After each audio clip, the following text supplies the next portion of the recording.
Guess what? The best way to have experience is to have experience. So a couple of weeks ago, I wrote an article and it was basically listing what I consider life advice, right? I think I gave about 36 of them. Some of them are like straightforward, things like that.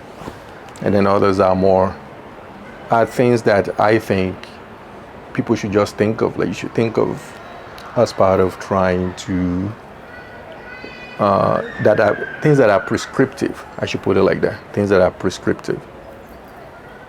So one of the advice that I gave, and I wanted to be sure that I captured this well, is to say decisions that you make, no matter how big they are not interminable.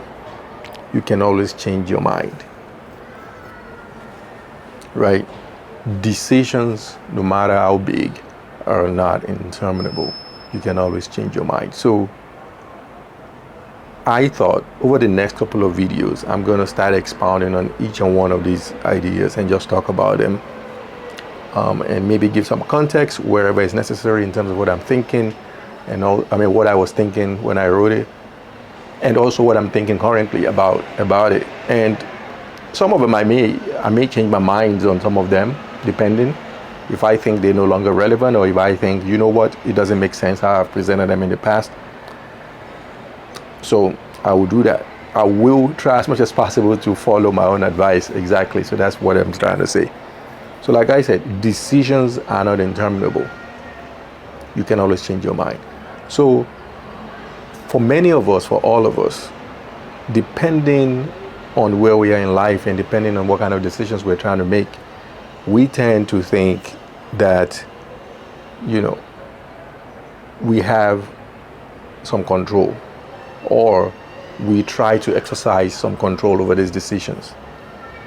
And one thing we need to understand is things that we think we can control, we actually have no control over. And that is really what the crux of this statement, this advice is getting at. It is getting at control, and control that you think you have. You have no control over most things. There are things that you have control over. You have control over your emotions. You have control over your reactions. You have control over, and when I say your reactions, over how you react to people, how you react to things when certain things happen to you. If we boil it down to the basics level, you have some control over, how you do certain things, for instance, right? You have some control. But for the most part, we have no control. We do not have control over most things. If we're talking about investments, right? Maybe you have some control over how much you're going to spend into buying a particular stock or to invest in a property or something like that, if you have that money, right? If you have $100, then you can say, I have control whether I'm going to put $20 or $50 or $75 in this investment. But guess what? You have zero control over what happens to that investment. Yes, you're hoping you're going to make money. You have zero control over what is going to happen to that investment. So when I say decisions are not interminable, once you decide to make a decision, right, about something, I guess there are ways you can think about decision making. The process of arriving at a decision, and also what you do after that decision has been made based on new information. So let's assume you say, I want to invest in a real estate property, right? You have control over, whether or not I make, over the amount, but also whether you do some investigations, like you do your research. Is this the right time to invest? Is this the right neighborhood to invest? Are these the right partners to invest with? You have some control over the research, and that is also limited to what you can find. But the question becomes, when do you stop doing research, right? Because You don't want to be in a situation where you're getting into analysis paralysis, where you so much have perfect control, you want to know everything, so therefore you do nothing. There is that risk, right? There is a point where you do research, you think about what you want to do, you've done your background, you've done your diligence. And then you now decide, okay, I'm going to go ahead with this. There is a threshold for everyone. There are some people that are a lot more risk averse than others, and they decide a lot more quickly. They're like, you know what? I've done enough research. I've seen enough.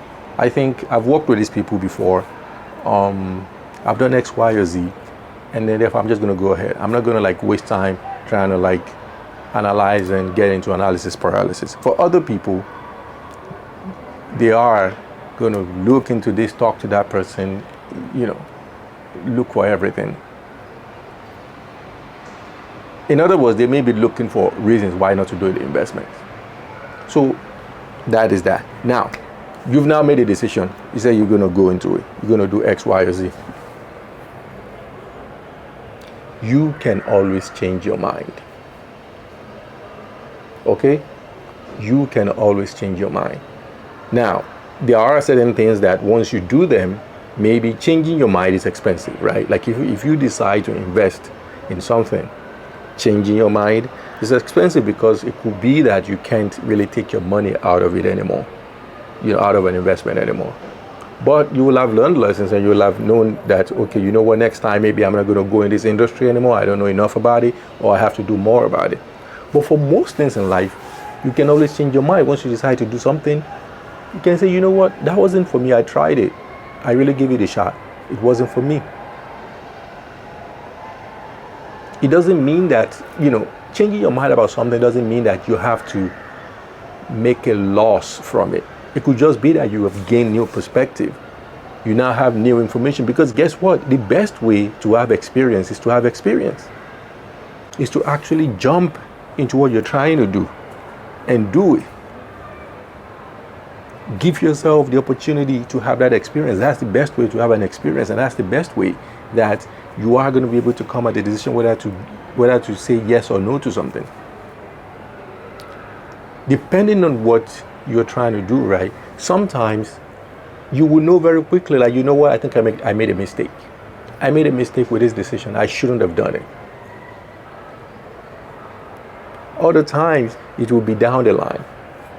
But the connecting thread amongst decisions that we make is you can always change your mind.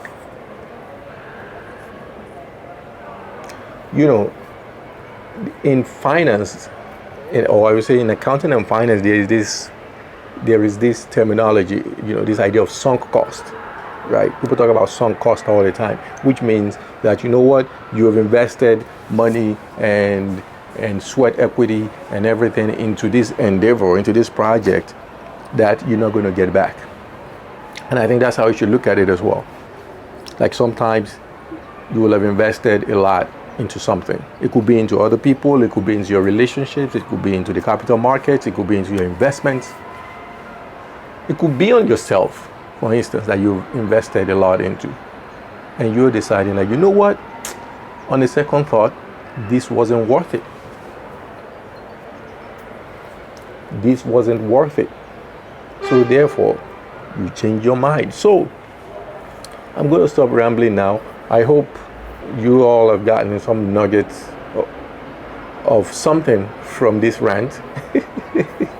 If you like this video, subscribe to this channel and share this video with anyone. Okay, on to the next video.